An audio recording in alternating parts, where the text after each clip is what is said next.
ahead and introduce and present her. So go ahead, do your thing. All right, now coming to the stage, the one, Oh no. the only.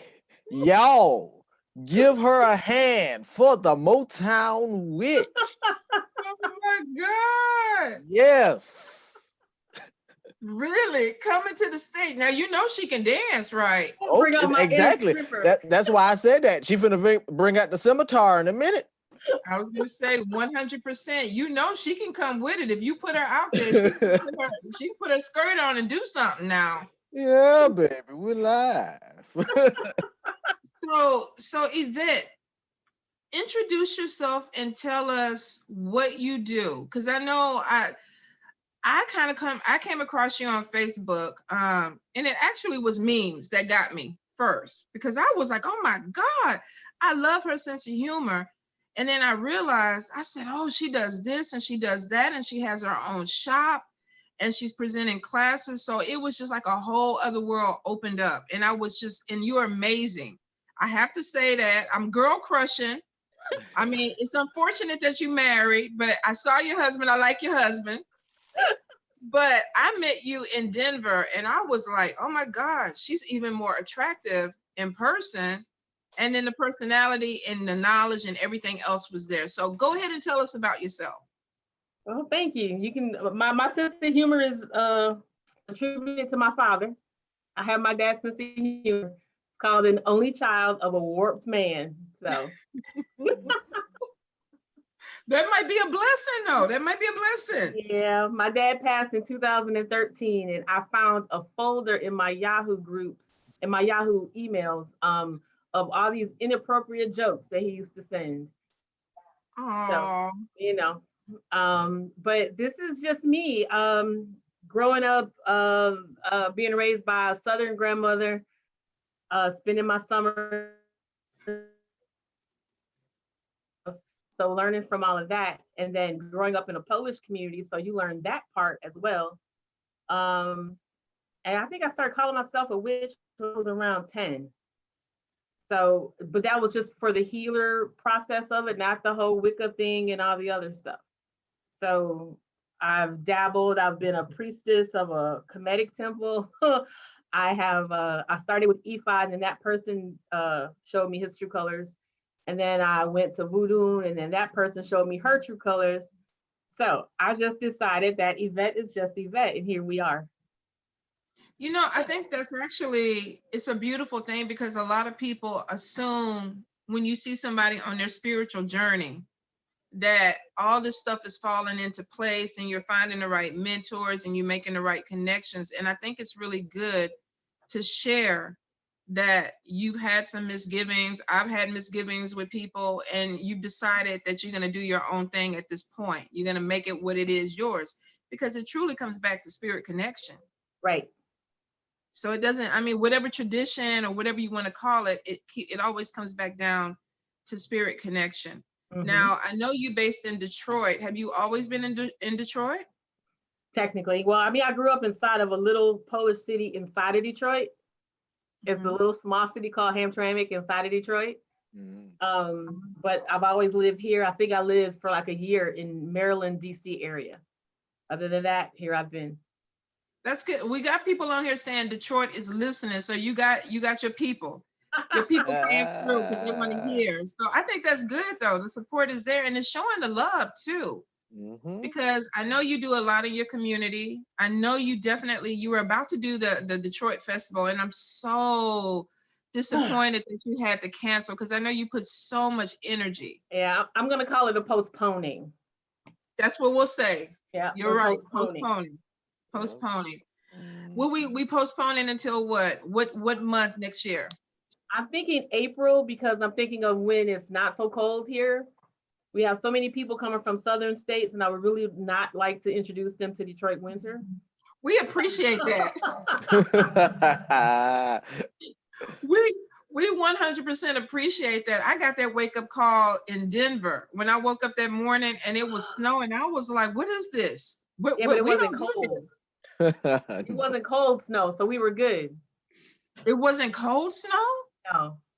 Oh, In Detroit, it'll snow like that, and it'll be like 12 below zero with winds and stuff. So no, no. Well, then April, it is. I will be there. yeah, and that's Um, also my birthday month.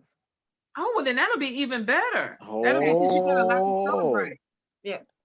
Bro, you're gonna be teaching, right? At the festival. yeah. What were you gonna be teaching? I forgot. What were you gonna be teaching in the festival? My first class was gonna be sexual conjure. Ah, hmm And Yeah. folks are excited for that. Yeah, I was hyped. Matter of fact, that the last live we did, the love work, I gave a taste of what I was gonna teach with the whole sugar daddy conjure and stuff. So you gave a little bit just to make women kind of like, okay, I want more, because I don't know why they were in my inbox, but they were in my inbox talking about what was the recipe for the sugar daddy, and I was like, no, no, no. He had the recipe for the sugar daddy. So it's like, you need to get with him. So Yvette, tell us about your shop, because I know through this COVID and everything that you're still open, you still are putting products out there, people can still kind of come to you. So give any information that you want to put out there about the shop, because we still got people that need supplies. Yeah, I tried to close. I did. I tried to close. I closed for about 3 or 4 days, and my phone was blowing up, and everyone was calling and inboxing and emailing. And so I'm like, okay, fine. So I let 2 or 3 people in at a time. That's it. Today I had 3 people at one time. That was most I've let in it, but that was because the 3 of them were together. Um, some things have been a little bit scarce because, like, my candle supplier in New York, they closed down in New York. Oh But yeah. I found another candle supplier who was local. So it worked out. So I'm getting my stuff that I need, including being able to make some of my own formulations. So there will be Motown Witch candles coming out soon. Oh, So good. those kind of things happen. But yeah, we do everything. Like today, a lady came in and she was like brokenhearted, and luckily Cassie was there because I am the surly one. I don't do that hard shit. So I'm sorry. She's like, nah, but at least you're putting it out there so that they know. Yeah, I'm not that mushy gushy girl. That's not me. So, but we managed to help her and get her together. So we That's we work together. Well, you got a lot of people in here that are saying hi to you. So I don't know if you can see the comments on your end, Anything. No. but you got a lot of people in the house. Nikki from Omaha with the Conjure Shop is saying hello. And a lot of people are saying right now getting things are hard. But I think the good thing about it is, like for you, it's opening up other avenues for people to figure out local businesses that can supply them. Yes. And opening up, something that you can get in quicker. So like you say too, pouring your own. I've been pouring my own. And I think it's just making it I feel like it's easier. So that if something shuts down, it's like, okay, well, I can still handle it. But a lot of people are saying definitely getting supplies are scarce. Now, bro, you got questions? I don't want to monopolize, because I can sit up here and just chat with her. Oh no, go ahead. I haven't thought of anything to ask yet. So go ahead. You haven't thought of anything? What struck me, and let me see, where is it at? Because I have it. Hold up. Where did I put it? And I pulled it out. Let me see. I bought a chicken foot from you. I think the damn cat, Yvette, took the chicken foot. I didn't tell you about this cat. He took the chicken foot. I had it up because he kept messing with it, and it was beautiful. It's purple. And wait a minute. Look at it. I hung it back up. So you guys, I went to the Conjure Festival in Denver, and I happened to go to her table. They had her in a little room or whatever. First of all, I was excited. So I think I went in there, and then I saw this. This is what I saw first. And then I was like, okay, I gotta have this, because I thought it was beautiful. And I got a ton of chicken feet around here, but this one definitely. In fact, I kind of copied your style a little bit. Because I was like, oh, I love the feathers and the way it was situated. So I went and got this, and then I think I got some shredded money, and I got something else. And I was really excited about it. But your husband, had made a case with shells. Mm-hmm. And it was beautiful. And I remember I kept looking at it and I was like, oh, but I'm not servicing the water spirit. Do I need to get it? I mean, it was amazing. And then y'all came out with some other things that you and he had created that were really, really beautiful, like things that I hadn't even seen before. How does it feel? Because I know a lot of people can't work with their partner when it comes to creating things, but you two seem to work like really, really hand in hand when it comes to creating spiritual products. How does that work for you? It kind of just happened. I mean, we've not been married that long, so it kind of happened in starting to date him and him being in capoeira and all the Brazilian martial arts things, and I was doing Zumba and belly dance, and so we were both very active. And then we started looking at the similarities amongst all the different ATRs, including Candomblé in there. So then he started learning, I guess, the color combinations and everything. And then there's the dances. So part of what he does with his practice is learning the dances. And I was taking African dance classes in DC and learning the Orisha dances. So it all just kind of crossed over and melted together, and it just worked out. So when he's creating, I created a spot in the basement. He has his own little part, and he goes down there and does his thing. And I'll go to bed and I'll come down and there's this beautiful stuff on the dining room table saying, here, take this to the store. So that, you know what, that is an amazing thing. I always keep telling people I need a spiritual man in my life. I need somebody that can pour some candles and pray and do some things. That's what I want. And a lot of people are like, no, that's not the connection you want, but I do. Because I see that it does. I think it makes things work. And I love the way that he supports you. I mean, he completely talked you up and he was like, the business, this is what we do. This is what we growing. So I really love that energy of that. It's really hard nowadays finding people that have your back like that, and especially getting in a relationship with them where they could share that. I had to find a younger dude. That was the trick. I'm not opposed to that now. I'm not. She was like, wait a minute now. What? I'm not opposed. She's like, oh, well. But hey, if it happened, it happened. But I think connection with spirituality is important if you're going to have a partnership. It is. I really do. With the spirituality and with even the entrepreneur thing, because well, how long are you going to be doing that? Or they don't have that. What do you mean you're going to go vend? I want to go hang out. You know, that kind of stuff. So that's all important. It's true. I 100% agree with that. I remember I was with somebody and I was doing service to my spirits and they were like, okay, how long is that going to be? And I'm like, it's going to be however long I need it to be. See? Because that was important to me, but I realized to them that it wasn't. Right. So they felt like it was an inconvenience, and that was like that was a deal breaker. That was like, okay, yeah, we can't connect. So it is important. I'm trying to see if we have any comments. Let me see from anybody. Let me see. Somebody always trying to tame the cougars on here. Let the cougars live. Let us do what we do. Always trying to tame a cougar. Trying to be, that happened. Ridiculous. Bro, you see any questions on your side? No, not right. Let me see if I can refresh. If I refresh it, I might see.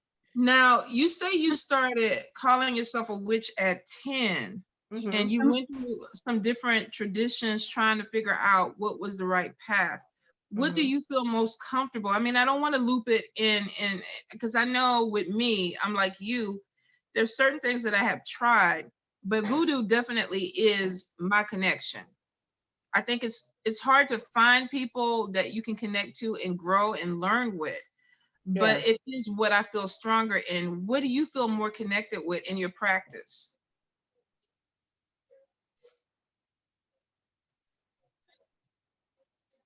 That's the one I feel the most connected with, but it's just that finding that niche with people. I have I'm quiet, you know, but it's certain people just, I don't know. It's hard to explain But voodoo is the one that speaks to me the most, probably because me and my affinity for cemeteries and spirits and dead Mhm. things. So I don't know, Even the other day, Tata Campo and them were doing a thing on Santa Muerte. And I looked around my house. I'm like, oh my goodness, I don't even know how many of these statues. I mean, look at the headband. I wear skulls all the time. So Mhm. I think sometimes spirit calls to us, and we make connections that we don't even realize we make. mm-hmm. Because I'm the Mm. same way. There's certain spirits that I said I wouldn't work with, and then I realized, oh, I have some of their stuff here. Mm-hmm. Or somebody either gave it to me or I bought it with mindlessly without even understanding, and it is a connection. Even with Haitian voodoo, I didn't think that I would conzo. I really didn't feel when I first talked to Hoodoo Sin Moise, I really was kind of just trying to make a connection with voodoo because I wanted to learn properly Mm-hmm. and not just be out here doing whatever. And when I talked to him later, he said, Spirit said, you're going to conzo. And I was kind of like, oh, I didn't know, wasn't really looking for it. And I kind of felt like it was a lot of responsibility that scared me at first. But I do agree that there's something about it, the music, the drums, the connection with spirit, how deep that you could really go, the trance of it. It's just beautiful. Mm-hmm. And I think a lot of people don't realize how healing it can be personally Right. when you make those connections. Now, do you also offer dance in Detroit? No. No. Detroit, the politics in Detroit with all the ATR stuff is so ridiculous. My fuse is not long enough. It's not. We got so many. Okay, I try to find nice words and I can't, so I just have to say it. Everybody goes around here seeing whose balls are bigger, and it's the most irritating thing. It's like no one is actually. It's very hard to find people who actually want to work together. The closest that I found here in Detroit was one particular person. She was doing Afro-Cuban, that's what she called it, Afro-Cuban skirt dances. And I sent her a note and specifically asked her, do you do Orisha dances? She said, yes. I'm like, I was doing it in DC. I missed it. Do you do them? Yes. Well, I took her class. It's a 6-week course. I did it twice and we learned 3 movements each class. That was it. 3 movements? That was it. And she had the live drummers and everything. And at the end of the class, everyone grabs their skirt and does bump and grinds in front of the drummers. And it's like, okay, so this is not what I signed up for. Okay, wait. Bump and grinds in front of the drummers? Yeah. Well. See, I would immediately think that's disrespectful to the spirit of the drums. Right. I would kind of be like, no, we are doing that. But I know everybody has their thing. It's nuts, It's like this house thinks they're better than this house, so this person learned from this person, and it's just a whole bunch of competition. And this person speaks against this person. I don't have time for all of that. I can't. Well, and it's true. You also see this online in the spiritual community. There is I know, what was it, last week I had somebody, because I was supporting businesses, and somebody messaged me and they were like, you're supporting somebody that I don't rock with. And I'm like, how do I know that? How am I supposed to understand who you mad with this week because you're gonna be cool with them next week? I can't keep up with that. I have jobs, I have families, I have businesses that I'm running. So you want to throw your balls around, cool, but that has nothing to do with me. Right. But you see it in the community where people get very possessive. And this is like what I do. I don't want to teach you anything more because I don't want you to outgrow me or have your business outgrow mine. Yes. And that's so unfortunate. It's so unfortunate because I think there's more than enough for everybody to get in where they fit in within the community. Right. But it's good that you see it and you learn and I got to go a different path. I got to do my own thing with it. Somebody was asking, I think it was Angelina, she wants to know, how do you balance work, running a business, and your family? I put everybody to work. No. Hey, tell the truth. Tell the truth. I would too. Okay. I mean, you know, because you don't really turn it off. It's hard to turn it off. So, I mean, I grow the garden. I have grandkids that pull the weeds, and I grow. You know, everybody has a job. Oh, somebody's upset. Somebody beating voodoo up. That's what it is. Oh, Beating voodoo's ass. That's what he's doing. Jazzy was coming over here trying to mess with me, and he want to attack. Jazzy, oh my Oh. goodness. alone. We on the live. I thought he was fighting voodoo. I thought He thought somebody was getting ready to touch me. Lord have mercy. God forbid. So I'm sorry. I didn't mean for Yoda to interrupt you. So go ahead and say that again. You're fine. No, everyone has something to do. I mean, the garden, the making of things, everyone has something that they have. So if you hear you got a job, I think it's good. I think even with Mama Star is like that too. Mama Star is like, if you come over, you put your hands in it. This is You what got we're gonna something. do. But I mean, it should be a family business, because even for me, working on my products and stuff like that, I do a lot of that by myself. But I'm thinking I should be at least passing this on to my children, whether they want to use it or not. It Right. still would be a good thing for them to learn. Yeah, my son is he's learning. He's slowly coming into the fold on some stuff, you know, because he is in denial. And it's like, you can't deny it, little boy. It's, you come from me. You can't deny. Stop calling him a little boy. He's 32 years old. But you You know, do not think you have a 32-year-old son. she really does it. I was just about to say that. What? I know. Did you see my face? I was like, what? Did she say 32? y'all know how old I turned last Saturday. At first, I thought she said 13. I was like, oh, okay. No, my No. oldest grandson is 12. What are you talking about? I'm shocked. I mean, honestly, that's why you got that younger man. You do not look. You do not look at all. That's a blessing. You know what? Go on out the way. Go on out the way. Kevin gonna mess around and come on this live and knock you on the head through the screen. He's out there getting the grill started. He's making dinner. Oh, good. So 32, he's gifted, and he's just now kind of coming into using it. He's slowly, I'm having him do stuff at the store and make a few things here and there. So he's slowly coming into it. That's good. That's good.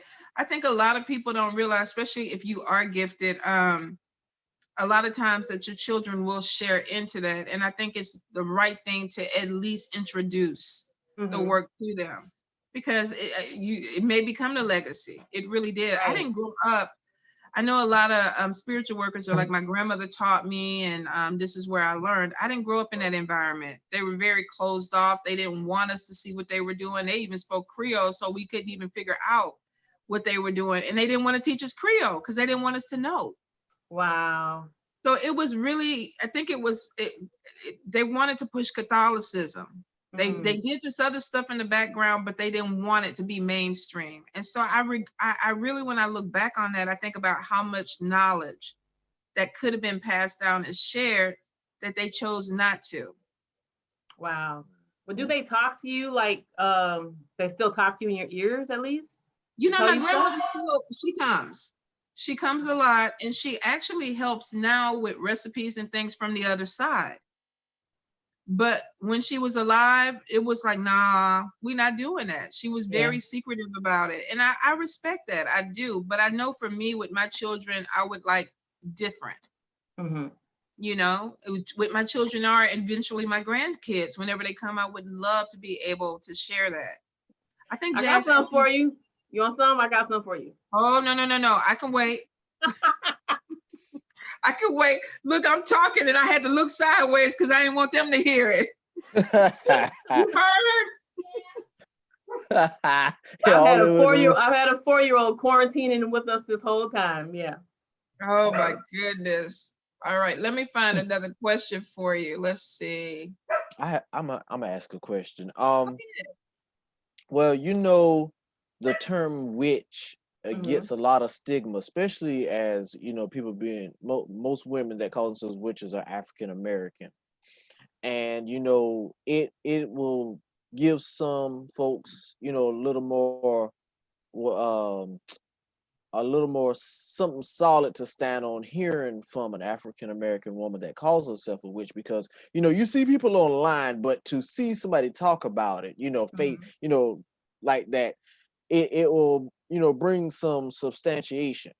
So how could a person that's African American that calls themselves a witch deal with that stigma? Because there's been posts online forever where they say, oh well, that's a European term and it shouldn't be used, and then they go to Africa and they say you have the age, and then that's another term, and then you have the iyami and stuff like that. So how do you tackle these things? What would be your advice for people that, or African American women and men, because they they always say that a witch is a witch no matter what sex you are. Right. So what advice would you give them? See, I'm a little warped. I generally, honestly, from the bottom of my feet, don't give a care on what people think. You can say fuck. You could have said fuck. So I mean, and that's always been me. I mean, I just my own family don't speak to me. Most of my mother's side that live here in Detroit do not speak to me.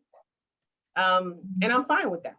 That's fine. This is how you guys want. That's very Christian of you guys. That's how you want to act. Fine, whatever. I've always been different. I've always been ostracized, always. So I mean, I was that 14-year-old heavy metal head rocking out the Ronnie James Dio, walking around with the devil horns. So,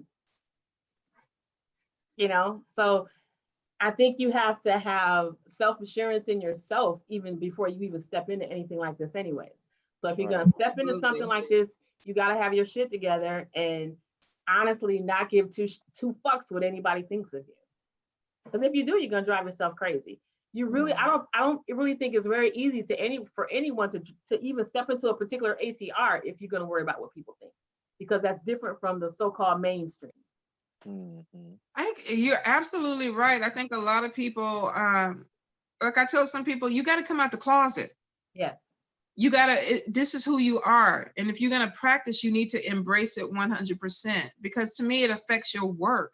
If you're trying to hide a part of who you are, because you're worried about how people are going to react to it. Everybody, I remember when I came back from Haiti, and I share this over and over again, 40 people unfriended me. Wow. Because of the word voodoo. 40 people within a week. And it was because they were scared. They didn't understand who I was. They thought I changed. And to be honest, I don't miss them at all. See? At all. But I think you have to be authentic to practice. If you're having to hide a part of your practice, I don't think you're getting the full power. You're not embracing the full power. And I know some people, because of who they live with and things like that, but at some point you have to outgrow that. Right. You have to, or it's going to hold you back. And it's a shame, like you say, that a lot of your family doesn't connect with you because of their belief system. I remember when I first told her I was going to Conzo, and she was like, voodoo, but we're Catholic. I mean, she really, she couldn't wrap her head. She thought, I had went to the dark side. Wow. And I remember coming back from Haiti, and we were looking at an African film, and it's something in the village, they say, call the voodoo woman. And my mama say, here you come. And I didn't know what she was talking about. So then I looked at the movie, and this woman coming there shaking her thing, and she clearing up the village. And my mom say, that's what you do. And that was my first understanding that she got it, that she knew that that's what I was, that I was coming in as a healer. So I think she needed something to reference. Wow. But you get a lot of people that have a problem with using the term witch, and I really don't think we need the label. No, I don't. Actually, my whole name started as a Yahoo email address. That's how it started. Years ago, before Facebook and everything, I joined some Facebook group that was about African-American Wiccans. That's what it was. And I joined this Facebook group back in like the early 2000s. And Ebby's name was Harlem Witch. And I thought that was sweet. And I'm Mhm. like, well, I'm from Motown. Motown Witch. There you go. And it just stuck and it turned into a title. And it's good. It actually is good on building a brand on. So that may have even been spirit guided, Yeah. because I think it's one of those things that people can connect with. It's where you're from, it's who you are, it's what you do. So people get that. Now you're having somebody on here that's saying, how should I connect with my gifts, or how do I find out what my gifts are? Yvette, you do readings, right? You don't do readings. Nope. I don't think she do. Do you have somebody in your shop that does readings? I have two different people in my shop. Cassie's my main reader. Cassie Derwin, and Mary. She calls her Mary Queen of Swords. She does readings as well. So I mean, you what got I do, I feel people. So when That's I'm still- talking to you, if you want me to do work and I can feel you, if I know if you're lying through your teeth, just, so. What's I your feel- sign? Aries. Oh, yeah, you know. I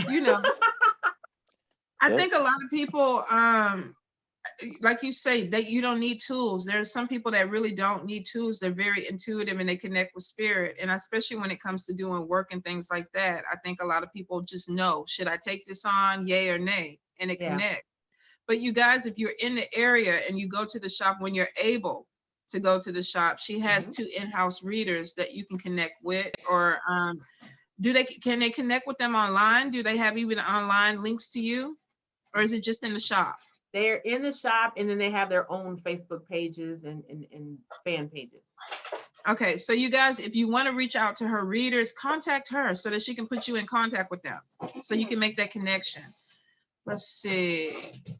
I'm trying to see. Oh, Tatu Kampu is on here. Mhm. Hello, Now, hello. how long have you been doing belly dancing? Ooh, 30? Not quite 30. 25. I'll say 25 years. 25 years. That's a long I time. started doing it when my son was about 14 or 15, and I was trying not to kill him real hard. So I had to do something with myself, and I found some belly dance classes, and it kind of stuck. And next thing you knew, I was on somebody's stage in Toledo. I don't even know how that happened. That's cool though. I like it. A woman of many talents. Plus, it has to be kind of relaxing too, right? It's because I don't do the traditional cabaret style with the little tiny things and all that, everything hanging out. I don't do that kind. I do tribal. I mean, I'm a heavy metal rocker head, so the tribal works better for that because I can make my costumes the way I want them to be, and it's a whole different mechanics behind that kind of dance. It sounds like something that has a lot of power behind it. Yeah. When you talk about tribal dance, do you incorporate a lot of the African traditional dance into it? You can. I've incorporated snakes on a couple performances. So yeah. So if we were happen to do a Google search and go online, would we be able to come across any of these? There were no cameras there. No, the snake performances were all done at rock bars during times when certain things were happening there. And I just remember the guys in the audience freaking out, going, "Wait, those snakes are real!" Because the snake raised his head up halfway through the performance. It was funny. I probably would have peed on myself. I ain't gonna lie, if I would have been in the audience, because I do not like them. But it would be so fascinating. It really would be interesting to see. So yeah, I don't know. I was trying to look for some dirt, some secret videos where we could pull them up. Thank goodness, most of my shit is before cell phone cameras. Thank goodness. She about to become the spiritual TMZ. That was Hey, it happens. It happens. There's a couple of performances that's online, but they're not the best quality video. It's just me and two other. We had started our own troupe at one point. It was three Black women with natural hair that liked rock music. So we would belly dance to rock songs. Oh, Tata Kempu say your belly dancing is A1. So he giving you a shout out. okay. Sherman, don't get him started because you and him gonna go back and forth. See? Let me see. I'm trying to see if we have any more questions. Somebody's saying, I love metal too. Excellent. I really love because you do come off very different and free spirited to me. Your energy is really intoxicating. It's like when you meet somebody, you're not really sure how that connection is going to be, and I was like, okay, I like her. I really did. You never know. I've met some people and I'm kind of like, we're gonna be good in passing, but I really, really like you. And I like the fact that you are a businesswoman and you come off very free spirited, but very smart with the way that you do things. And I like that. Now, somebody was asking a while ago, were you thinking about expanding to other areas in Detroit, or are you going to try to stay with one shop, or what? That's a lot of work. It's a lot of work, I'm sure. Shop, but we are looking at a larger spot. We're looking for a larger space because the shop, honestly, my store started as my husband's dance studio. That's how it started. It started as a capoeira studio, and I had a small little counter in the back. And due to demand, it just like grew, and it started to take the studio things, and I could not. So he teaches at an African center on the east side of Detroit, and so we're looking for a bigger spot so we can still have both things together. It's just like a woman. First we drop the toothbrush off, then we bring the shampoo and the brush. Next thing you know, we don't throw a pillow somewhere in there and the blanket follows, and then it's ours. We don't understand how it happens, but it becomes ours.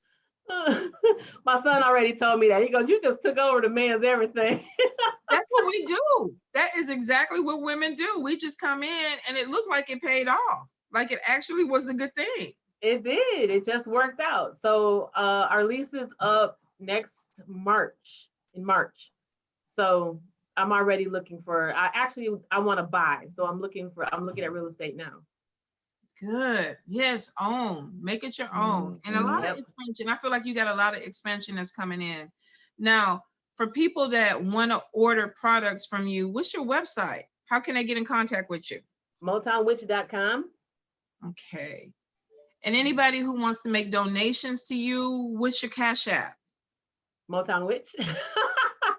All right, good. We good. Yeah, it's posted. It's there too. So anybody, everything is Motown Witch. Now, I keep getting a lot of questions where people are like, how do you connect with your ancestors? So I'm thinking they want your interpretation on how to connect to the ancestors. Oh, wow. I've been talking to them since I was a little kid. They just come to me. So I would have to say being open to your dreams, being open to what you hear, trusting what you smell. All those things come to me. I know when I crave certain things, I know that certain people are working with me. When I smell certain things, I know somebody's there. Even outside of just my ancestors, my son's grandfather, me and him had a great connection, and he used to just come sit on my bed. And I could just see him fully sitting there on my bed. So it just happens. But you have to be open to it. We tend to fight a lot of things and kind of dumb it down and deaden it down. Mm-hmm. Yeah, that is true. You have to acknowledge where it's coming from. I know you made a post recently about you were at the shop and somebody said they saw a spirit walk behind you and you were kind of like. Yeah, that happens all day. I mean, you walk, stand in the kitchen and the basement door pops open. And it's locked. It happens. I think people, a lot of times there is a natural connection that happens. Ancestors tend to be around you. So it's not like you're trying to force the connection. Like she was saying, you just kind of have to sometimes accept it and open your eyes to things that are going on around you that are happening. And I think a lot of people, the best example that I have, one good one is like my granny was Al Green nut. So, and mothballs that are associated with her for me. So sometimes it'll be like the whiff of mothballs that go by my face, and then an Al Green song will come on the radio out of nowhere. So it's like, okay, I got you. And then I address it that way, and then we go on from there. And even my son has said it. He was out doing something he didn't have no business doing with some people he wasn't supposed to be with. And he's like, the mothball thing, just I couldn't breathe. All I could smell was mothballs. I'm like, she told you was fucking up. That's why. It's true. Sometimes it's real simple like that. Like you say, it's a smell, it's a feeling, it's you know, it's something that you connect to. Because a lot of times I'll smell certain perfumes that my grandmother used to wear, or a cigarette that my grandfather used to smoke, and you know, and you just smile. So I think if you're trying to make it more complicated, y'all, don't. Just kind of go by what you feel, because I think a lot of people try to overthink it. We're living in an age now where everybody's like, I want to be the supreme witch. I want to be the supreme empath. I want to have this magical connection. But you don't realize that it's kind of organic. It happens for a lot of people. Let's see if we can get some more questions. Yep. The key is paying attention, listening to your gut, listening to just being able to just sit and listen and pay attention mainly. Another one is when I was starting to make soap. I was interested in making soap, and my great grandmother used to make soap down south, but I didn't sit with her when she did it in the back in the big old pot. I can call it a cauldron now. She had the big old pot with the fire underneath it, and she made the soap. And I never sat out there with her when she was doing it. Well, I started to try to make soap. I think I was in my 30s. I'm trying to make the soap, and I'm reading the books, and the books, saponification and all these other words. I'm like, I don't know what the hell all this stuff is. I went to sleep, woke up the next morning, and I could hear it clearly what I needed to do. And I grabbed everything I needed to grab. I put it in, there was a lie calculator, whatever, online. And I put all those ingredients in there. Perfect. I've been making that soap ever since. So when people come and ask me questions about making soap, I don't have an answer. I just know how I do it. I don't have an answer on what makes what saponify and all these other words. Yeah, but that makes sense though, because that is a connection between your spirits, and that was for you. So I think a lot of people don't realize that when you start growing spiritually, you get a lot of guidance, because you get a lot of things that come from spirit. Let's see, let me get a question. Somebody was saying, isn't when one is called to any form of spiritualism, it's most of the time because of a family bloodline. I don't think so. I think that you can be drawn to something because maybe your family did it. But I know a lot of people that practice certain traditions now that have nothing to do with their bloodline. Right. Yeah, I don't see that, because there's a lot of Caucasian practitioners that don't have a drop of black in their ancestry or anything, and they're practicing. Wait, a drop of black. Not even a drop. Some of them as white as that old school bread, and is in an ATR. So no, it is not always bloodline. And I tell people that, I'm like, oh well, they feel like they have a claim on something just because they're black, and I'm like, look, this is a Haitian practice. How can you say that you own this when this is Haitian? You're African American. Haitians don't even like you. Sit down somewhere. No, you didn't sit down somewhere. Now, you know, I don't know if it's the Hoteps or what, but you know, they say that Africa and the motherland gave birth. So everybody has African blood because she was the origin. So they got 1%. They got 1%. You got to give them the 1%, Sherwin. If you coming from the mountains of Caucasus, how can I give you 1%? Oh. I mean, I'll be honest. I'm being real now. Come on, people. Now you know how I am. Wait, I got one for that one. You know, we have a meeting when we can't have meetings again. The third Saturday of every month, the Real Black Witches of Detroit, and it's an open meeting for Black women or women of color, not just Black women, women of color. It's a fellowship meeting. There's no men and no children. This 1% you can't come. She says, but I got my ancestry DNA. And I have 2% African. No, she did not have to come in with her paper. Her paper say, I'm 2%. Let me in this group. She said, I got receipts. Sweetheart, you can't come. you got oh my God. You know, I don't heard it all. I mean, you really have to look at it realistically because too many people are throwing genealogy out there. Too many people are throwing ancestry. Oh well, this black lady used to live with us and she used to raise us and stuff like this. That sounds like Lama Dama. Ma'am, go sit down.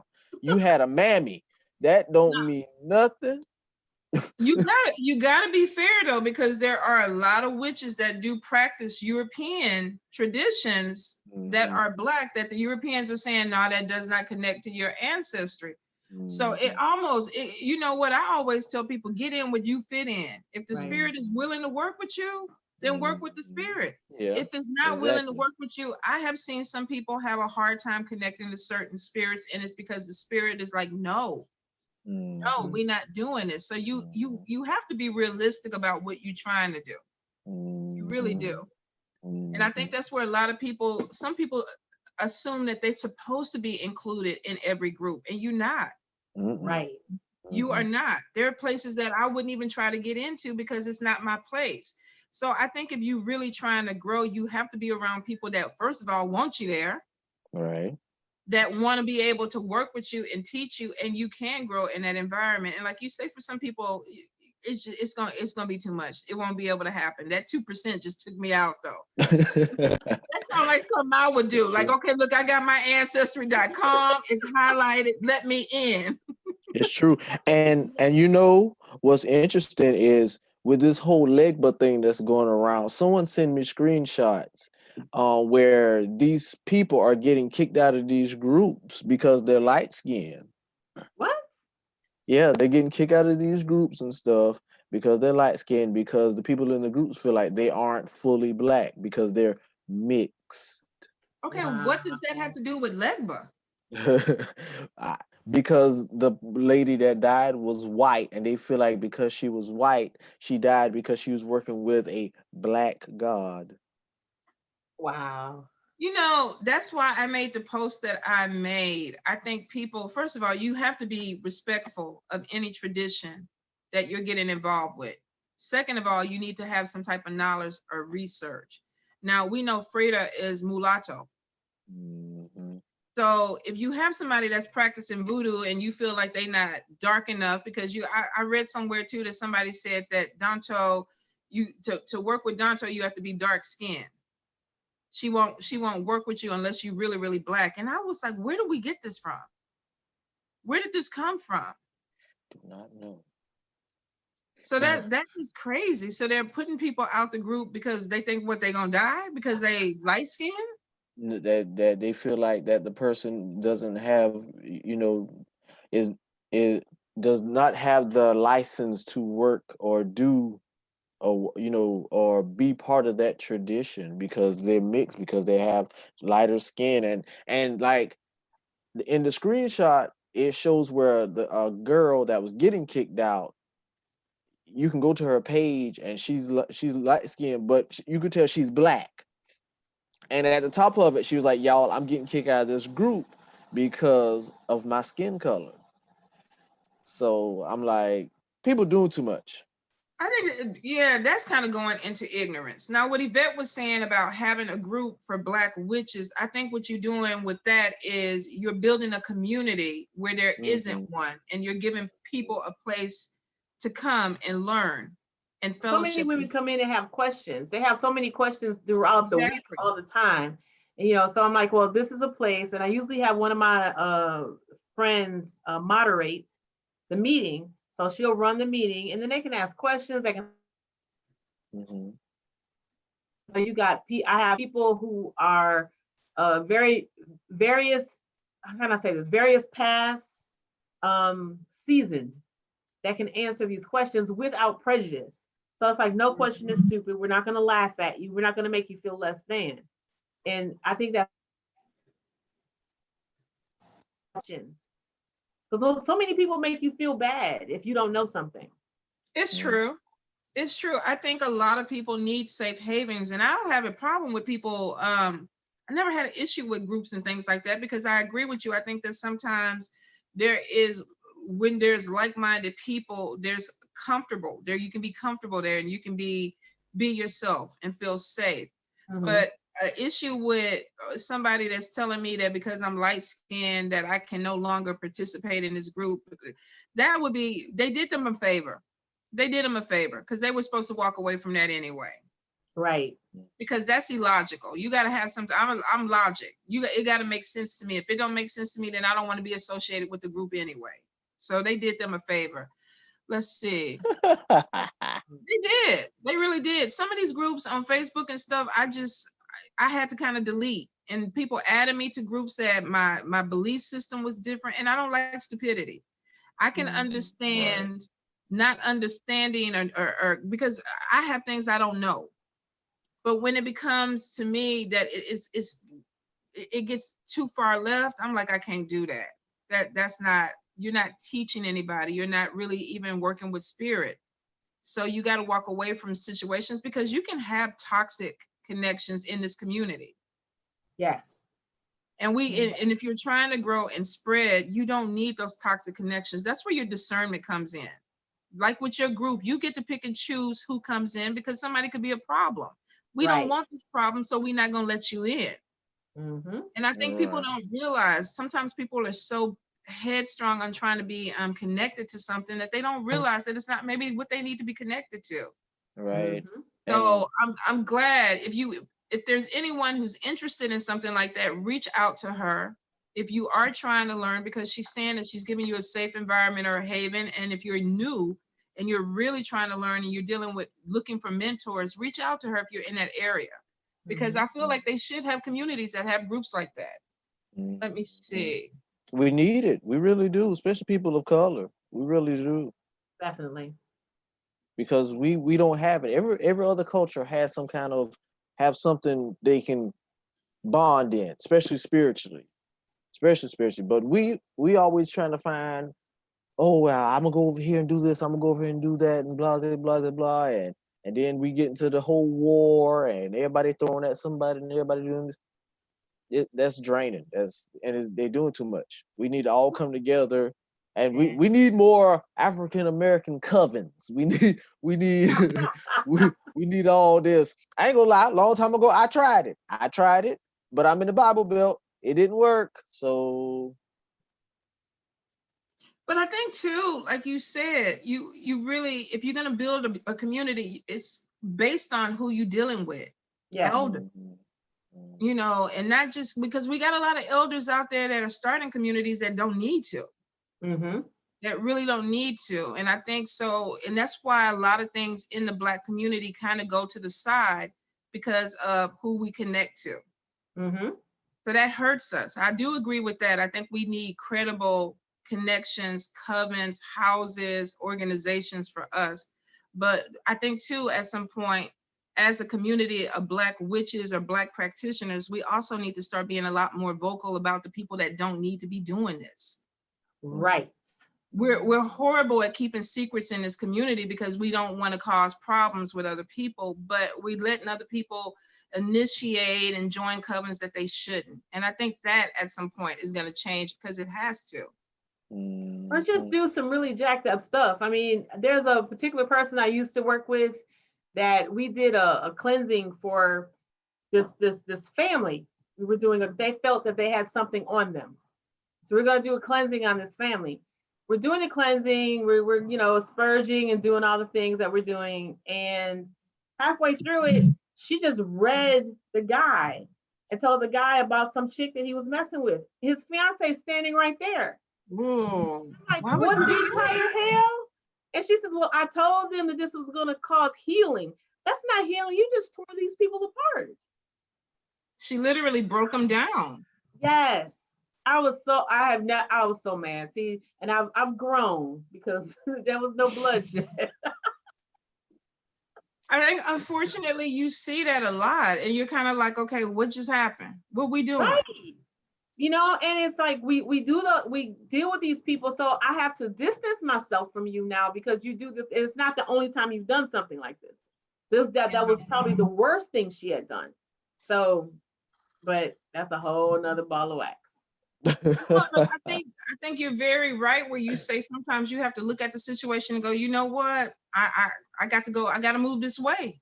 I got to Yeah. move to a different side because I can't support this. I can't co-sign to it. And I think that a lot of times we get, especially a lot of young practitioners that get caught up in that. Mhm. And then they kind of pick up those things, and it kind of, you know, you get a fire of stuff that is false, the wrong way to do it, not connected to spirit. And, you know, they go, well, my elder is so-and-so. And I don't like to speak bad about people, but they'll be like, should I go ahead and go into this house? And I'll just be like, nah, don't do it. Don't do it. I don't need to say nothing else. Just don't do it. Now, if you choose to do it, I give them the eye and that's it. But don't do it. But I agree with you. I think sometimes, and I've seen it a lot too, where I kind of question people and I'm like, oh my God, you know, please don't tag me in that picture. Because that wasn't on me. But we learn, we live, we learn. And I think that some people, that's how we get the titles as elders. Yes. Because we're able to discern. We've gone through some things and now we can say that's not right. That's not how we do things around here. And I'm glad that you're putting a more positive spin in the community and saying, I'm gonna open this up so that you can learn and learn the proper way. Because that does say a whole lot. I think a lot of people as priestess and priests don't realize that we have an obligation to the community. Yes. Right. To share knowledge, to uplift. It's not just about opening botanicas and making money. I think that's where a lot of people think. They see that and they go, they just want to make money, but people don't realize behind the scenes what all goes into, you know, working for your community. You have to be willing to help. I mean, today, during this COVID thing, I'm open, but I close an hour earlier so that I can get the rest. Because I need to rest because I don't know what kind of germs there are out here. So, but today, this woman was in dire need. So we ended up staying, I stuck around till what, six something? Because she needed to get all of this out, and she needed someone to talk to, and she needed some kind of direction. So that would have been rude to say, look, gotta go. No, that's the role of a proper healer. It really is. People don't understand, you know, this is 24/7 for a lot of us. Yes. It really is. Whether it's dealing with our family, whether it's dealing with people that are messaging us or coming into us, this is 24/7. This is what you sign up for. You know, people are like, oh, well, I want to become a witch or I want to become a priestess because I want to love work and get my man back and all that stuff like that. You in for a rude awakening. It gets a lot deeper than that. And really, you're going to be called to do a lot in your community. Spirit is going to put people in your path. Yes. What is the hardest situation that you dealt with a client, if you can share, as a practitioner or a priestess? Someone who recently, her teenage daughter and her best friend were both killed by this crazy man. Oh my God, I saw that on your post. Yeah. And it broke my heart. I remember that was the hardest thing. And I'm still talking to her. So when she left Detroit and moved to North Carolina, one of them Carolinas, with her sister. And so but when she calls, I drop everything to talk to her because she still needs that. I remember my heart broke. And I think I saw it on your post, and then I went to her page because I just felt like this overwhelming pain. And I knew that this was going to take a long time for this woman to get past it. How's she doing? She's getting therapy because the sister is in the military. So the military has offered her therapy for this. So that's helping a lot. So just between the therapy that she's receiving and the best I can say is that I'm there for when she needs to let that out. And see, that's going to be a long-term healing. That's a commitment that you made. Because I mean, she lost her. I mean, I know I can relate to a certain extent. My child did not die, but I had to come back to Detroit because my son was shot 3 times. And I had to come back to Detroit for that. And then he had to learn how to walk again and all these things. And I was here to deal with that. So and the person that he was with was murdered. So that other family had to deal with that. And the person who did this was a kid that grew up in my house. So there was a whole lot of, so I feel her, and it takes a minute. Wow.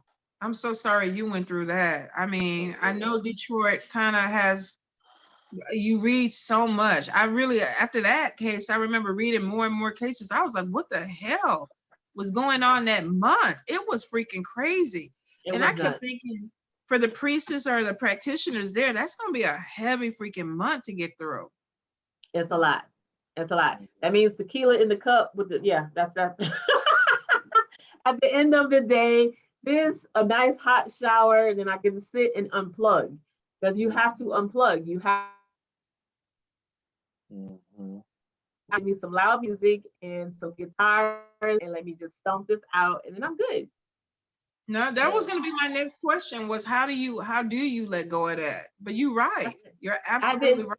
and then in between go down to the river because we got, beautiful river walks here. So go down to the river, sit by the river, commune with nature, do that.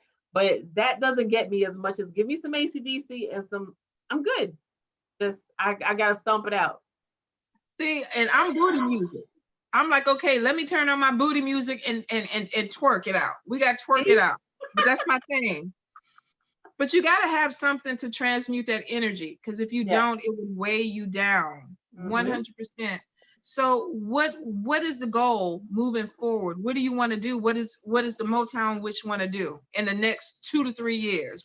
I mean, I know you can't put too much out there because you got these haters that's gonna be trying to block you. Haters Totally. watching. But just give us a little bit of a taste of what's going on. Especially the main one who said she was going to hex me and shut me down. That was, I'm sure she's watching. A smidgen. Um, I hope she watching. Oh, I hope she watching. Step, um, hey, tell her something to blow her drawers off right now. Just poof. Oh, hold on, let me let the cat in. Y'all go ahead and talk it out. Look at me, I'm all nosy. I'm looking at the screen like, who? What's the comments? What the comments doing? 2 to 3 years. I don't know. I mean, I want to buy my bigger building. That's basically it. Have a larger building because I need a larger space to have a few more readers so they can have more privacy. Because right now, what I have is a back room, and if you have to go to the bathroom, you have to go through that back room. So that's basically it. I just need a bigger spot just for us to do more. And I may get with Hoodoo Simmerweeds to learn some more other stuff. I don't know. We'll see. He always ready. He I pretty know. much, he loved to travel. He'd come to you for He sure. harasses me. He harasses me. I know. Well, Yeah. shoot, you family. It is what it is. You family. So I mean, the door is always open. Always. Tata Kampu asked a question. You know what? I've been waiting for the damn longest to clarify this shit. What? And you know how I am. He asked about the video of the white folks on St. John's Eve. He talking about Sally Ann Glassman. That's Sally Ann Glassman and that video that's going around with her doing the Vivi on the ground. Now, I thought you were about to talk about the cake mix cleanse. So we talking about the Vive. There's so much that we could address with this, but let's go with the Vive. Yeah, she's doing a Vivi, and then they're all around dancing. And see, you can clearly see a black man in the background. And this lady starts clapping, and then the black man looks at the lady and shakes his head like that, and she just stops. She just and people always spot that in the video. But Sally Ann Glassman was once she would hate it, she consoled, but when she got back, she twisted that shit. She twisted it because she was vegan for one, or vegan. And so she decided to create her own tradition of voodoo where she consoles people in New Orleans. She gives all the loa, fruits and vegetables. She don't believe in no sacrifices. And she does this head washing with birthday cake, supposedly on the point of Azalea Freighter. Yeah, she has a whole YouTube video where she was on a long time ago. I think it was Beyond Belief or something like that. That George Lopez show. Oh no, this is an old one. She's been doing this shit for a long time. She's been doing the cake mix that long? Yes, where it was on a video. I think, like I said, I think it was Beyond Belief or something, where she had the bowl on a vivid for Freda, and she has her hands in the bowl and she's squeezing the cake and mixing the cake up, and then the person has their head over the bowl, and she puts the cake mix or whatever on top of the person's head, and then she wraps the person's head up in white. Yeah, Sally Ann. Sally Ann goes way, way back. Sally Ann is old. Sally Ann has books out. She created the New Orleans Voodoo Tarot. She mixes Sorry. a New Orleans Voodoo, OTO, which is the Ordo Templi Orientis, some Mhm. Rosicrucian stuff, all that stuff. But a lot of people online takes that video and try to use that as a reason to say, white people shouldn't be in voodoo and stuff like that. That's not real voodoo. That's not Haitian voodoo. That's New Orleans stuff that she decided to put together and do. That video does not discredit anyone that is white from practicing voodoo, because as we know practitioners that are white that practice authentic voodoo. So yeah, that wasn't even initiation. That was just St. John's Eve that she does every year, which come to find out, I guess everybody has to get her blessing to do anything on that day. Oh She's been yeah. doing it for so What? long that they have to talk to her on that day to do anything beforehand. It's Seriously. true. It Mm-hmm. is true. I think the thing about it is, and I tell so many people, research before you commit, especially with elders and mentors. There's a lot of literature, there's a lot of videos, there's a lot of things out there that should be red flags to people.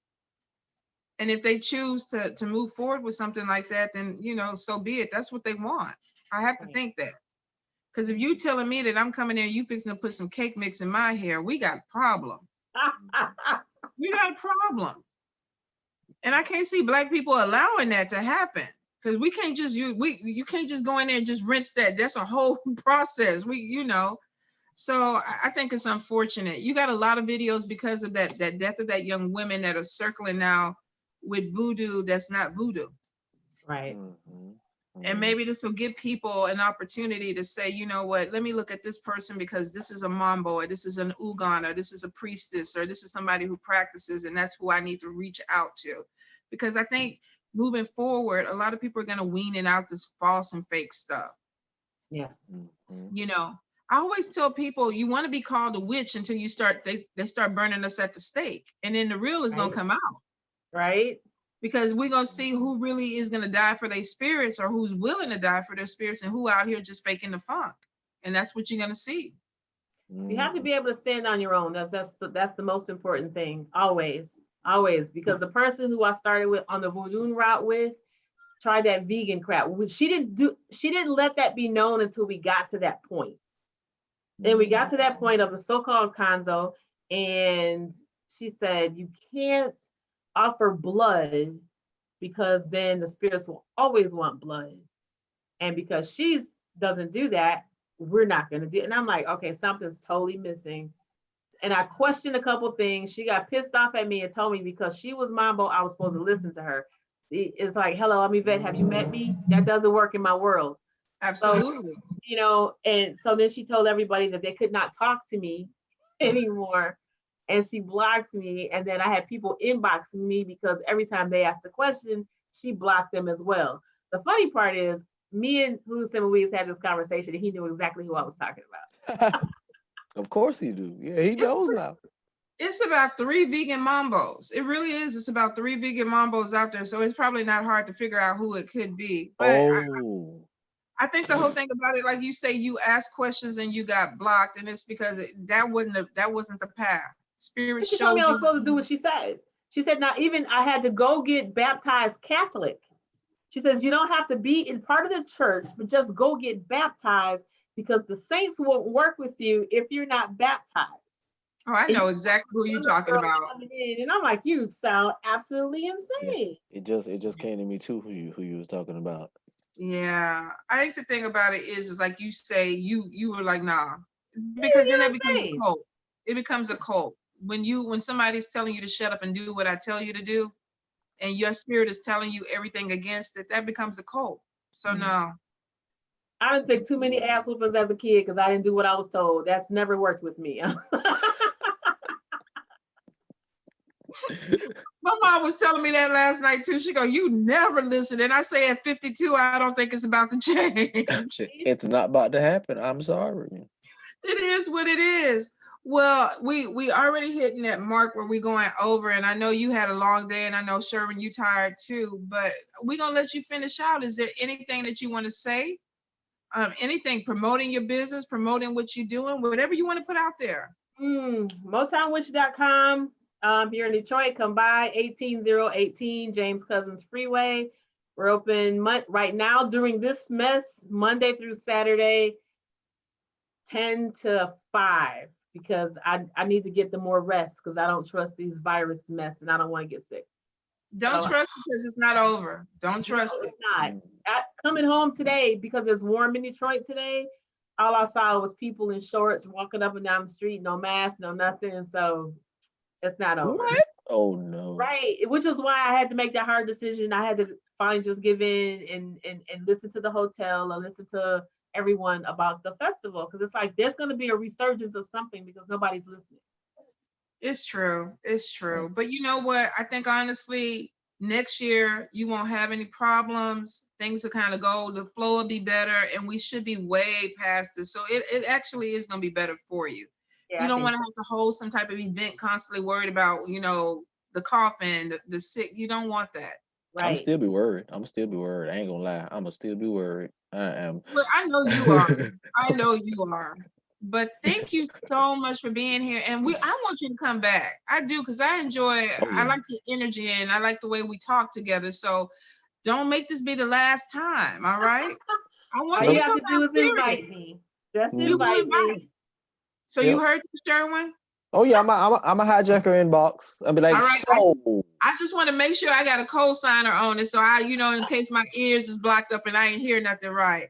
So thank you so much. And we will talk to you soon. Enjoy your family, okay? Oh yes, most definitely. Enjoy your family. We'll talk to you later. All right, thank you. Bye, you guys. Bye.